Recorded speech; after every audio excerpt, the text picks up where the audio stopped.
Didik TV KPM.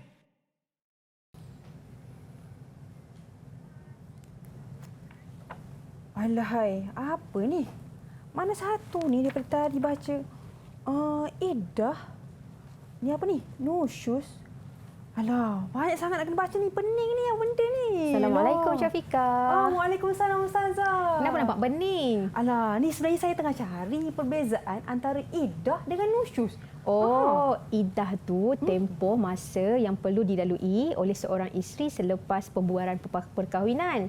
Tapi kalau nusyus tu panjang sikit dia punya penjelasan. Kalau Syafiqah nak tahu, jom kita belajar dalam kelas Didik TV bersama Ustazah. Oh, macam tu. Banyak saya nak tahu ni Ustazah tentang nusyus. Jadi jom kita Ustazah masuk kelas. Jom.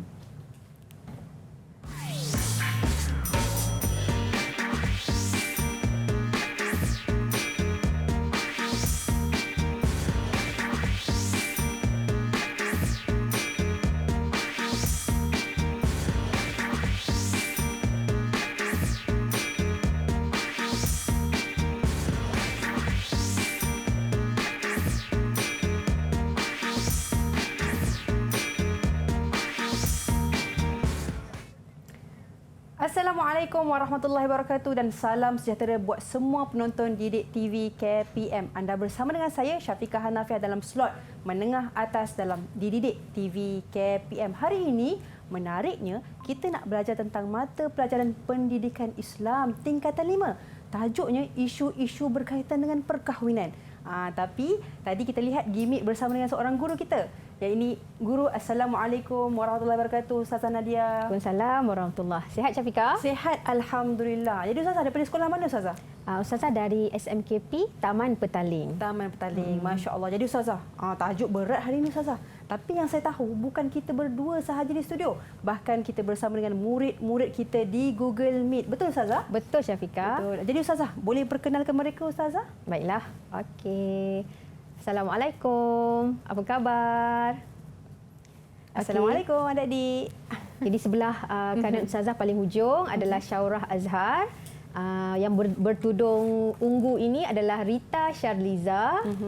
Kemudian yang bertudung coklat tu, yang berkacamata Nurhanita, dan si kembar Azrin dan juga Adlin. Kami semua dari SMKP Taman Petaling. Baik, itu dia murid-murid kita pada hari ini di Google Meet bahkan di seluruh Malaysia. Jadi Ustazah, gimik tadi ada kaitan ke dengan tajuk kita pada hari ini Ustazah? Baiklah Syafiqah, bismillahirrahmanirrahim. Allahumma salli ala sayyidina Muhammad. Hari ini kita akan mempelajari satu tajuk yang menarik iaitu berkaitan dengan isu-isu perkahwinan. So terdapat beberapa isu umum yang anak-anak murid kita di dalam Google Meet dan juga di rumah akan mempelajari sebagai tanda persediaan mereka untuk menghadapi pada masa hadapan dan juga sebagai ilmu supaya dalam hidup kita ni akan kita tangani sesuatu isu itu dengan ilmu. Itu dia. Kita tangani satu isu dalam kehidupan ini dengan ilmu. Jadi Ustazah, untuk permulaan pengenalan dan juga iddah. Dipersilakan Ustazah. Okay, baiklah Syafiqah, jom kita belajar. Jom. Okay, anak-anak murid Ustazah dah bersedia ke? Dah bersedia semua? Okey, begitu juga Ustazah harapkan anak-anak murid di rumah boleh sediakan buku nota dan catatan, juga pen dan pensel untuk kita mencatat segala ilmu yang kita akan pelajari pada hari ini. Sebelum Ustazah meneruskan dengan lebih lanjut, jom kita lihat apakah objektif pembelajaran untuk tajuk isu-isu perkahwinan. Yang pertama adalah murid-murid dapat menyatakan maksud dan hukum berkaitan dengan isu-isu perkahwinan yang kita akan pelajari. Dan juga yang kedua, murid-murid dapat menerangkan kefahaman mengenai isu-isu berkaitan dengan perkahwinan. Okey, jom kita belajar tentang isu yang pertama. Tapi sebelum itu, untuk penjelasan kepada murid-murid di rumah dengan lebih jelas, ini isu-isu yang kita akan pelajari pada hari ini. Okey, yang pertama adalah iddah seperti mana yang Syafiqah sebut tadi. Yang kedua, rujuk. Yang ketiga adalah nusyus. Yang keempat adalah poligami. Yang kelima adalah hadanah. Dan yang keenam, yang terakhir adalah anak angkat. Baiklah. Okey, ini adalah sepintas lalu yang murid-murid akan dapat kuasai dalam tajuk ini. Okey, kemudian apa maksud idah? Okey, murid-murid sekalian, maksud idah adalah tempoh masa yang perlu dilalui oleh seseorang isteri selepas pembubaran perkahwinan ataupun selepas kematian suami. Jadi itu adalah tempoh masa ataupun tempoh menunggu seseorang isteri. Hukum kita beriddah adalah wajib bagi setiap wanita yang melalui fasa ini. Okey, macam mana tempoh tersebut? Okey, dia bergantung kepada beberapa situasi. Situasi yang pertama adalah belum putus haid. Maksudnya wanita yang masih normal, yang masih lagi memiliki haid, jadi tempoh iddah mereka adalah 3 kali suci. Yang kedua adalah, situasi yang kedua adalah telah putus haid, di mana seseorang wanita itu tidak lagi berhadas haid. Jadi tempoh iddah dia adalah 3 bulan hijrah. Dan yang ketiga, situasi yang ketiga adalah belum pernah disetubuhi. Jadi wanita itu tidak ada iddah, tidak ada tempoh iddah. Dan yang keempat, sedang hamil. Iddah untuk wanita tersebut, kalau dia bercerai hidup ataupun bercerai mati, adalah sehingga melahirkan anak. Kalau Syafiqah lihat pada skrin Ustazah, dia ada 2 situasi. Situasi bercerai hidup dan juga bercerai mati. Jadi di sini dia ada 4 situasi untuk seseorang wanita. So Ustazah rangkumkan dalam BTBS. Belum putus haid, telah putus haid, belum pernah disetubuhi dan juga sedang hamil. Untuk iddah BTB ni, belum putus haid, telah putus haid dan juga belum pernah disetubuhi. Kalau bercerai hidup, inilah. Okey, kalau bercerai di atas kematian suami, 4 bulan 10 hari.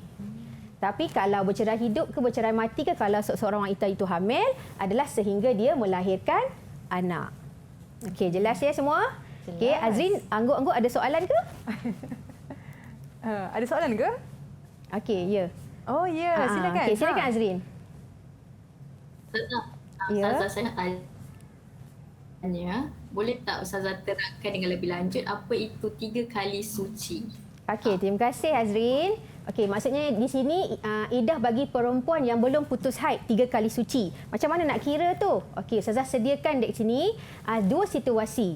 Iaitu situasi yang pertama, wanita itu diceraikan ketika dia masih suci. So wanita itu akan melalui 1 kali haid, okey, 2 kali haid, 3 kali haid, kemudian baru selesai iddah. Situasi yang kedua, wanita tersebut diceraikan dalam keadaan dia berhadas haid. Jadi wanita tersebut panjanglah sedikit. Jadi di sini dia ada haid yang pertama, haid yang kedua dan di sini haid yang ketiga, 3 kali suci. Jadi dia melalui 4 kali haid kan? Jadi di sini barulah selesai 3 kali suci bagi seseorang wanita yang belum putus haid. Okey, jelas tak Azrin? Jelas. Okey. Di sini kalau kita lihat 3 kali suci ni, murid-murid kita akan berfikir-fikirlah macam mana nak kira tempoh 3 kali suci tersebut. So di sini saya sediakanlah situasi supaya anak murid kita nampak. Ini cara pengiraan untuk iddah seorang wanita yang belum putus haid. Baik. Okey, hikmah iddah. Okey, hikmah iddah, Ustazah letakkan hikmah iddah ni dalam rangkuman 4M. Iaitu memastikan isteri tidak hamil. Kita akan memastikan diri seseorang wanita itu tidak hamil dahulu sebelum menjalani fasa yang baru. Kemudian memberi peluang untuk si isteri bertenang. Mungkin ada fasa-fasa yang dilalui amat mencabar. Jadi kita bagi tempoh untuk memberi peluang pada seseorang wanita itu bertenang. Menzahirkan kemuliaan perkahwinan. Dan juga memberi penghormatan. Okey, seterusnya di sini ada 2 soalan yang murid-murid kita mungkin boleh memberikan jawapan. Ustazah nak minta seorang murid untuk mungkin mencuba 1 soalan. Baik. Untuk soalan yang pertama, okey, Rita. Silakan. Baca dulu Rita soalan. Tempoh iddah perlu diambil berat oleh umat Islam kerana melibatkan persoalan hukum syarak. Huraikan pandangan anda tentang pernyataan tersebut. Tempoh iddah perlu diambil berat untuk memastikan isteri tidak hamil untuk mengelakkan daripada berlaku percampuran keturunan apabila isteri berkahwin dengan lelaki lain. Kesannya, maruah diri dan keturunan generasi akan terjaga pada masa akan datang.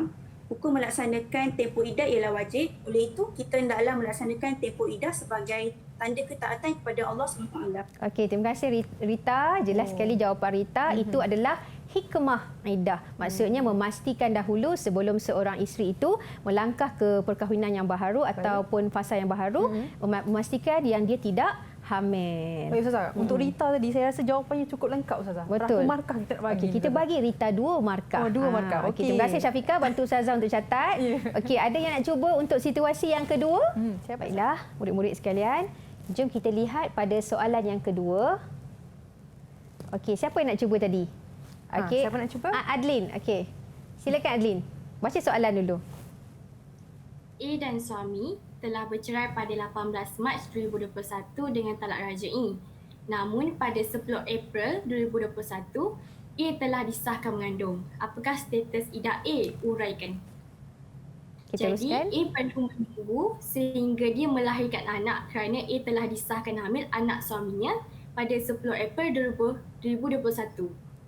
Jadi pada asalnya iddah A adalah 3 kali suci, tetapi apabila dia disahkan hamil, telah berlaku perubahan pada iddah A, iaitu dia perlu menunggu sehingga dia melahirkan anak. Okey, tahniah Adlin, betul, tepat sekali. Tadi kalau kita lihat pada situasi yang pertama, A sewaktu dia bercerai dengan suaminya, A adalah menggunakan iddah 3 kali suci lah. Namun setelah 10 April, A disahkan hamil, iddah 3 kali suci tersebut bertukar menjadi iddah Selepas melahirkan anak. Okey, tahniah dia. Syafiqah. Terima kasih Ustazah. Tentang Adlin Ustazah, markah nak bagi berapa kat dia? Sama juga Adlin hebat sama dengan Rita, kita bagi 2 markah. Bagi 2 markah. Tahniah. Itu dia. Saya rasa banyak penjelasan mengenai dengan iddah dan juga pengenalan tentang isu-isu berkaitan dengan perkahwinan yang kita telah bincangkan. Tapi sebelum tu, banyak lagi kita nak bincangkan. Sebelum tu kita berehat seketika. Kita kembali selepas ini slot menengah atas Didik TV KPM.